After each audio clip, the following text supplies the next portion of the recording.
Oscar Bevis, IFL TV, proudly sponsored by Valar, here at York Hall. Jamie, we've just seen Marc put on an absolute clinic to win the British title.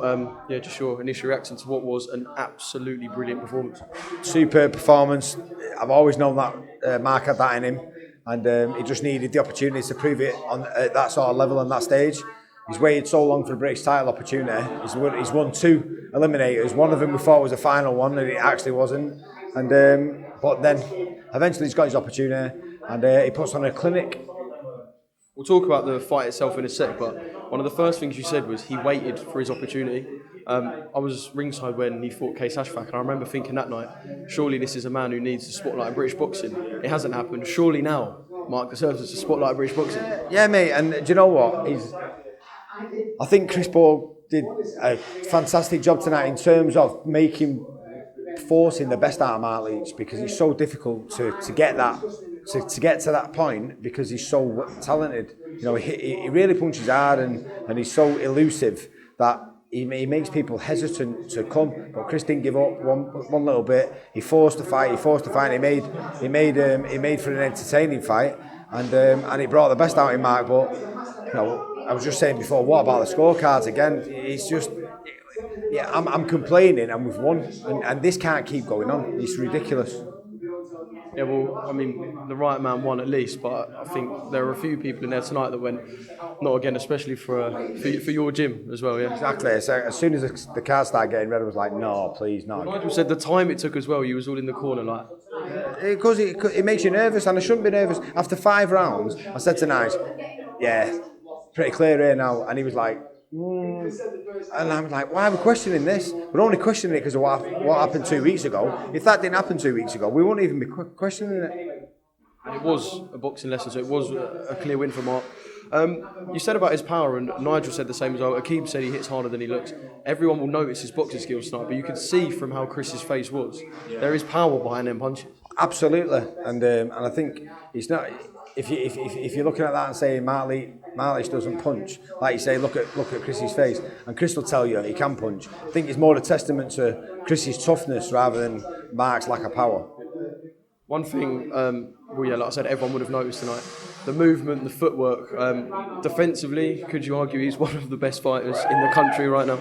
Anyone will tell you that. Carl Frampton came to the gym. The first day he came to our gym, he stood and watched him spar, and he was like, who the fuck's this kid? He's phenomenal. And he is. And he just needs opportunities now, because, you know, he's really, I call him Solfachenko. He reminds me of Lomachenko in some of his movements, the way, how elusive he is. And, you know, he'll trouble anyone. He really will. He's got a great chin as well. So if anyone can actually find his chin at any point, he's got a really good chin as well. So yeah.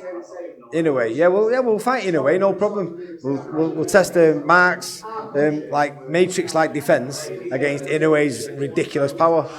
Well, you say that, but whether it's in joke or not, he's not a British level fighter. You can see that. Surely tonight, although it was a British title fight, surely tonight shows that he is beyond a British level fighter. Yeah, of course, and I've been saying it for a long time. He's got world-class attributes. He's now a full-time fighter. He's only just been able to give up work because of sponsorship, and he can commit himself to it full time. But he's really a bantamweight. He's not a super bantamweight, so he can still make bantam. So if any big opportunities came up at bantamweight, then I'm sure he'd jump at it. Obviously, super bantam. I don't know what's going to go on behind the scenes. I'm sure there will be interest in Marc, but obviously, European at super bantams, Jason Cunningham, I think, with Frank. So. Cunningham gave the British title up because he was going in the other direction, which we understand. But so I don't think he'll want to fight Marc because he's looking for a bigger fight, and I understand it's the stage of his career. But like I say, I think maybe an opportunity might come up at bantamweight, and if it does, then Marc Leach at bantamweight is a scary proposition.